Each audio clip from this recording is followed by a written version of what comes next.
Karibu tena mtazamaji wa TNA Care katika mwendelezo wa vipindi vyetu pamoja na makala za afya. Bila shaka wote tunafahamu kuwa yapo maradhi mengi yanayohatarisha usalama na uhai wa maisha ya mwanadamu, lakini leo kwa uchache tutakwenda kuangazia tatizo la magonjwa ya moyo. Magonjwa ya moyo ni miongoni mwa vyanzo vikuu vya vifo duniani. Kwa mujibu wa takwimu za Shirika la Afya Duniani WHO za mwaka 2019, takriban watu milioni 17.9 hupoteza maisha kila mwaka kutokana na magonjwa haya, ambayo ni sawa na asilimia 32 ya vifo vyote duniani. Kwa upande wa Afrika, ingawa takwimu maalumu hazikutolewa, katika vyanzo vilivyopo inafahamika kuwa asilimia 80 ya vifo vinavyotokana na magonjwa ya moyo hutokea katika nchi zenye uchumi wa kati na chini, ambazo nyingi zipo barani Afrika.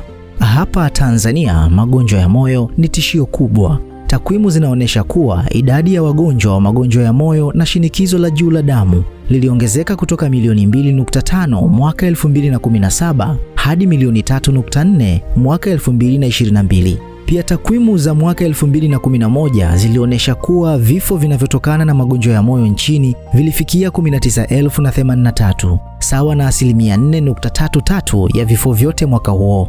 Takwimu zinaonyesha kuna ongezeko la wagonjwa wenye magonjwa ya moyo na shinikizo la juu la damu la asilimia 9.4 kutoka mwaka 2017 hadi mwaka 2023. Takwimu za Wizara ya Afya nchini Tanzania zinaonyesha kuwa magonjwa ya moyo, yaani cardiovascular diseases (CVDs), ni tatizo kubwa linalochangia vifo na maradhi yasiyo ya kuambukiza, yaani NCDs. Magonjwa ya moyo yanachangia asilimia 13 ya vifo vyote vinavyotokana na NCDs nchini Tanzania, huku watu wazima wenye umri wa miaka 25 hadi 64 wakiwa waathirika wakuu.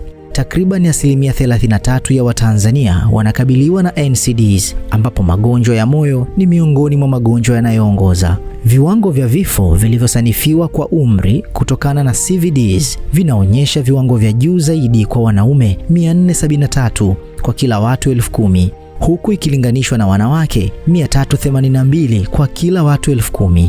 Magonjwa yanayoongoza miongoni mwa CVDs nchini Tanzania ni pamoja na ugonjwa wa moyo wa shinikizo la damu ambao ni asilimia 41, magonjwa ya valve za moyo asilimia 18, ugonjwa wa moyo wa koronali wenye asilimia 18 na ugonjwa wa moyo unaohusiana na ujauzito ambao ni asilimia 7. Hali hii inasisitiza umuhimu wa kuchukua hatua za kinga kama vile kufanya mazoezi mara kwa mara, kula lishe bora, kuepuka uvutaji wa sigara na kufanya uchunguzi wa afya mara kwa mara ili kupunguza hatari za magonjwa ya moyo.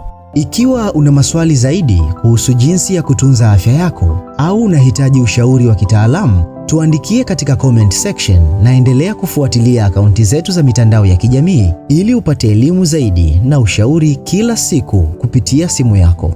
Subscribe kisha bonyeza alama ya kengele ili usipitwe na elimu hizi zenye lengo la kukuhabarisha na kukuelimisha juu ya masuala muhimu ya kiafya kutoka kwa wataalamu wa afya.